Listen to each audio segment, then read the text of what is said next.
প্রিয় দর্শক, আমরা একজন বড় ভাইকে পেয়েছি। উনি আমরা বেসিক্যালি ওনাকে প্রশ্নগুলো পার্সোনালি করেছি। উনি সব প্রশ্নের উত্তর দিতে পেরেছেন। আমরা শুধু ওনার মতামতটা নেব আমাদের এই কার্যক্রমের ব্যাপারে। ওনার সার্বিক ভিউ উনি বলবেন একটু। আসসালামু আলাইকুম, আমি মোহাম্মদ আনিসুর রহমান। আসলে যে ইসলাম প্রচারেরও একটা মাধ্যম বলা যায় এটা। ইসলাম নিয়ে যে নাড়াছাড়া, আমরা যেহেতু বাংলাদেশ আমাদের ইসলাম মুসলিম দেশ, ইসলাম প্রচারের এটা একটা মাধ্যম। সেই হিসাবে এটা আমি খুব ভালোভাবে নিচ্ছি এবং স্বাগতম জানাই এই প্রচারকে।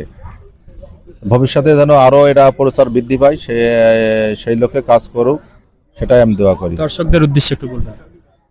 দর্শকদের যারা যারা ভিডিওগুলো দেখবেন তারা আশা করি এইটা যদি আপনারা শেয়ার করে ছড়িয়ে দেন, তাহলে আরও অনেক লোকের কাছে পৌঁছে যাবে। তারাও জানতে পারবে, ইসলাম প্রচার এতে বৃদ্ধি পাবে। সবার প্রতি রইল সালাম। আসসালামু আলাইকুম। ধন্যবাদ প্রিয় ভাইকে ওনার মূল্যবান মতামতের জন্য। আসসালামু আলাইকুম।